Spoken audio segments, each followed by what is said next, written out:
Pandemi COVID-19 masih mengancam. Hingga kini, belum ada tanda-tanda akan berakhir. Bahkan di Provinsi Bengkulu, jumlah kasus terkonfirmasi positif COVID-19 masih saja bermunculan. Jika sebelumnya masih terdapat wilayah berstatus zona hijau, kini seluruh wilayah sudah terpapar. Pada saat yang bersamaan, tahapan pemilihan gubernur dan wakil gubernur, bupati dan wakil bupati, di mana tahun 2020 sudah berjalan dan hampir mendekati puncaknya, yakni hari pencoblosan.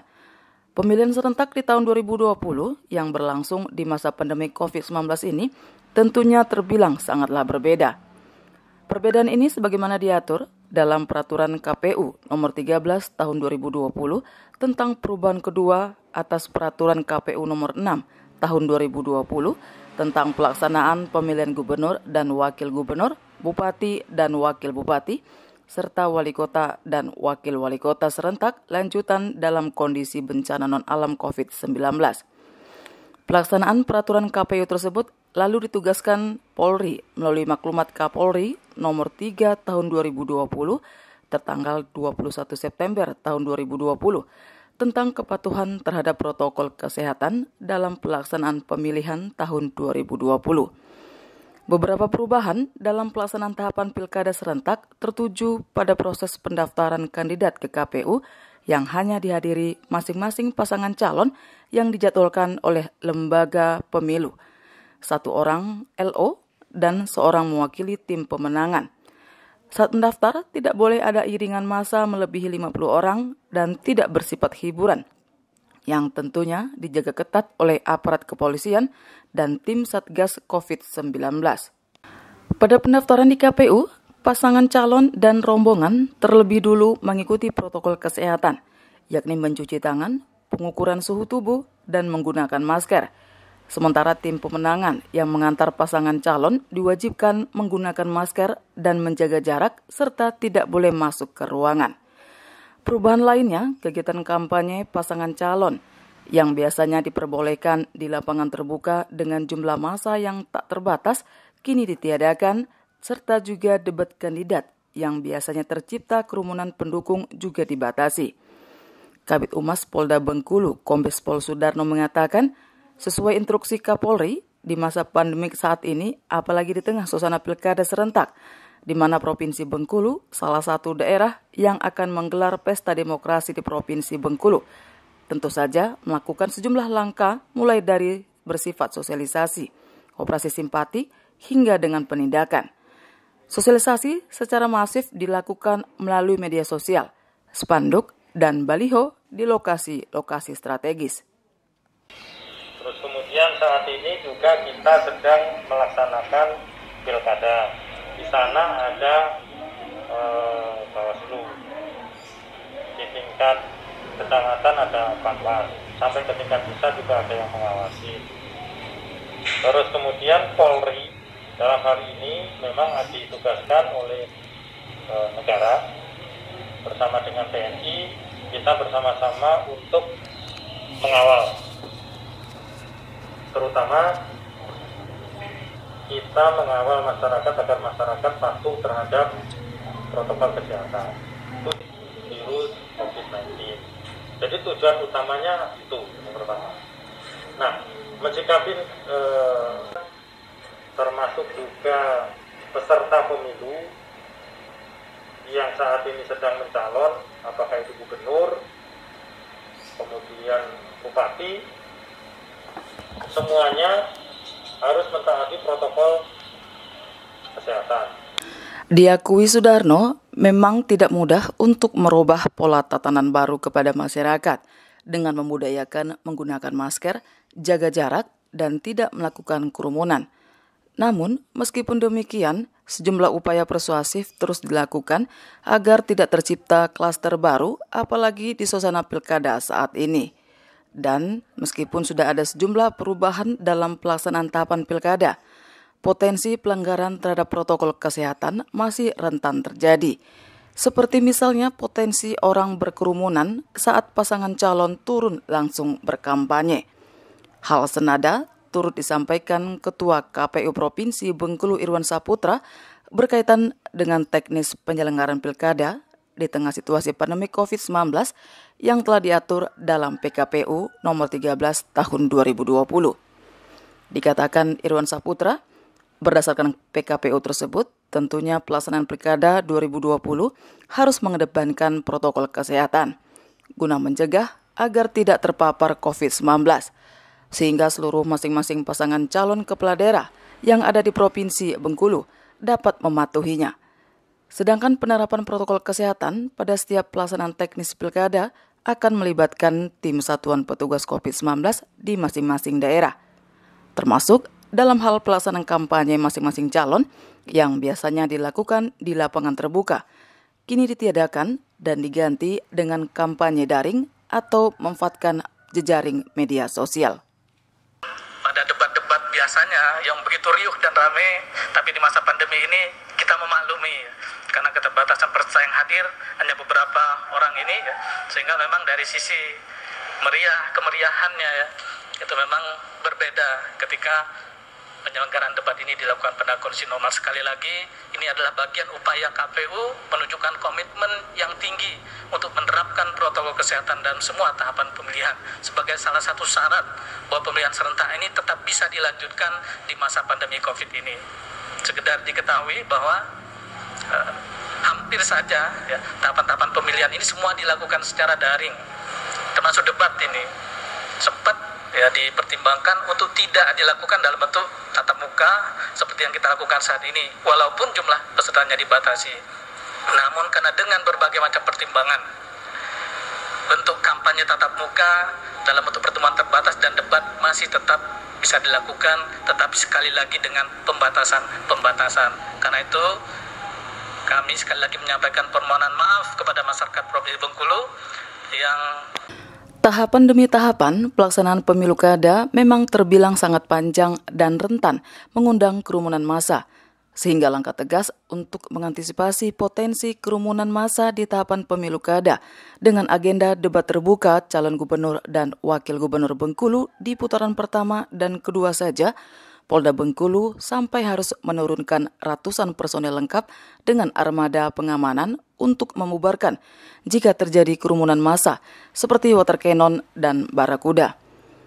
Pelaksanaan debat terbuka seluruh calon mematuhi protokol kesehatan yang pada pelaksanaannya hanya diwajibkan 50 orang berada dalam kegiatan tersebut dan wajib hadir masing-masing pasangan calon, 1 orang tim pemenangan, 2 orang anggota Bawaslu, 5 orang komisioner KPU, 5 orang panelis, tamu undangan yang direkomendasikan penyelenggara pemilu. Hadir dalam kegiatan tersebut di masa pandemik tentunya tidak mudah begitu saja, di mana undangan dan panitia pun harus terseleksi dengan baik dan pada saat hadir dengan membawa undangan yang telah disebar oleh panitia. Yang tentunya sebelum masuk ke acara harus terlebih dahulu mencuci tangan, mengukur suhu tubuh, dan apabila didapati tamu suhu badan lebih dari 37 derajat Celcius tidak diperkenankan masuk di acara tersebut. Kemudian pada saat mengikuti acara, tamu wajib menggunakan masker dan duduk berjauhan dengan jarak minimal 1 meter.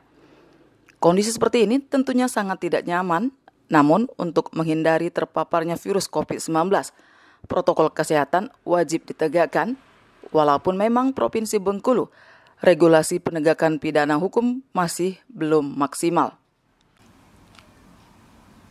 Seperti yang disampaikan Kapolda Bengkulu Irjen Polisi Teguh Sarwono, pelaksanaan debat terbuka calon gubernur dan wakil gubernur Bengkulu tidak diperbolehkan lebih dari 50 orang, sehingga para tim pemenangan masing-masing calon gubernur dan wakil gubernur dapat menyaksikan secara langsung debat tersebut di masing-masing posko pemenangan yang tentunya kegiatan tersebut disiarkan secara langsung oleh KPU dan media publikasi dengan menonton bareng yang tentunya wajib mematuhi protokol kesehatan.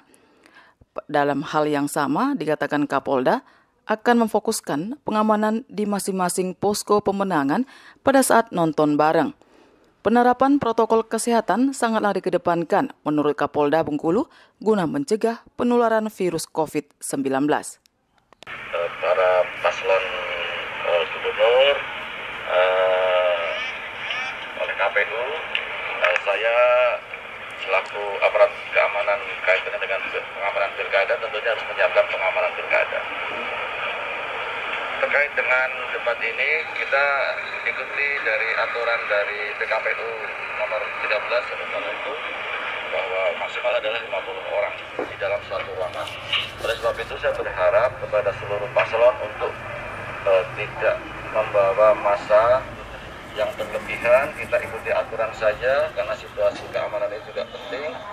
Menurut kekhawatiran potensi kerumunan terkait pelaksanaan pilkada diperkirakan akan mencapai puncak saat hari pencoblosan 9 Desember mendatang, di mana masyarakat akan mendatangi tempat pemungutan suara atau TPS untuk memberikan hak suara atau sekedar melihat perolehan suara para kandidat.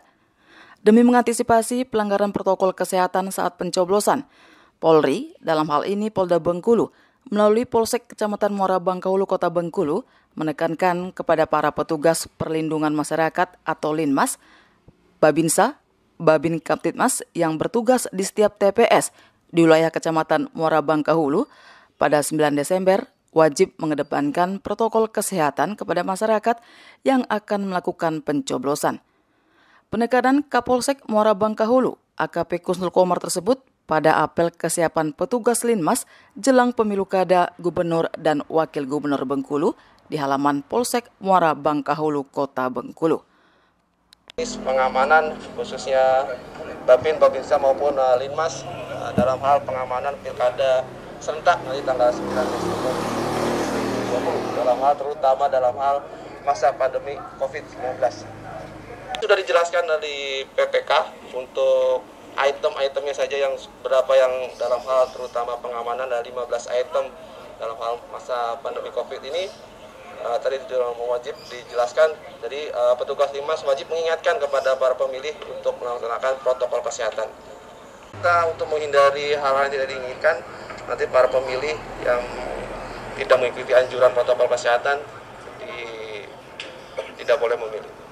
Dikatakan Kapolsek, bagi pemilih yang telah diingatkan, namun tetap tidak mau mengindahkan protokol kesehatan, bakal dilarang memberikan hak suara ke bilik TPS. Sikap tegas tersebut harus dilakukan mengingat ancaman COVID-19 di Kota Bengkulu masih terbilang tinggi. Bahkan untuk di wilayah Kecamatan Muara Bangkahulu sendiri saja, kini sudah tercatat terdapat 78 kasus reaktif COVID-19. Selain mengingatkan pemilih untuk menggunakan masker, mengukur suhu tubuh sebelum masuk ke TPS, dan apabila didapati masyarakat suhu tubuhnya lebih dari 37 derajat Celcius, harus masuk ke bilik khusus yang telah disiapkan panitia penyelenggara pemilu sebelum mencoblos. Dan apabila suhu tubuh tetap tinggi, tidak diperkenankan untuk masuk ke TPS. Selain itu juga warga menjaga jarak dan mencuci tangan. Kemudian terdapat hal-hal lain yang harus diindahkan petugas pengamanan TPS dan pemilih. Sementara itu, Ketua Panitia Pemilihan Kecamatan Muara Bangkahulu, Kota Bengkulu Albert mengatakan bahwa pihaknya sudah membekali petugas KPPS dan Linmas terkait teknis pelaksanaan pemungutan suara pada tanggal 9 Desember mendatang. Di antaranya tentang larangan bersalaman, terutama antara petugas KPPS dengan pemilih, termasuk sesama pemilih, kemudian memastikan tersedianya perlengkapan cuci tangan portabel di TPS, dan bagi pemilih sebelum dan sesudah mencoblos. Petugas KPPS wajib mengenakan masker selama bertugas, menyiapkan masker pengganti sebanyak 3 buah selama bertugas, kemudian pemilih diharapkan membawa masker sendiri dari rumah, dan TPS hanya menyiapkan masker cadangan dalam jumlah terbatas. Petugas KPPS mengenakan sarung tangan selama bertugas, dan setiap pemilih disediakan sarung tangan plastik. Petugas KPPS mengenakan pelindung wajah selama bertugas. Setiap pemilih diharapkan membawa alat tulis sendiri dan wajib untuk menulis apabila tanda tangan disodorkan. Di setiap TPS disediakan tisu kering untuk pemilih yang selesai mencuci tangan sebelum maupun sesudah mencoblos di TPS. Petugas KPPS yang bertugas di TPS harus menjalani rapid test sebelum bertugas, sehingga diyakini sehat dan tidak membahayakan pemilih selama bertugas. Dan yang terakhir, setiap pemilih yang selesai mencoblos tidak lagi mencelupkan jari ke dalam botol tinta, namun melainkan tinta yang diteteskan oleh petugas. Menurut Albert, sejumlah poin-poin yang disampaikan tentunya salah satu upaya pencegahan penularan virus corona pada proses pemilu kada. sehingga pihaknya mengharapkan warga Bengkulu dapat menjaga kesehatan, terutama pada saat pencoblosan kelak.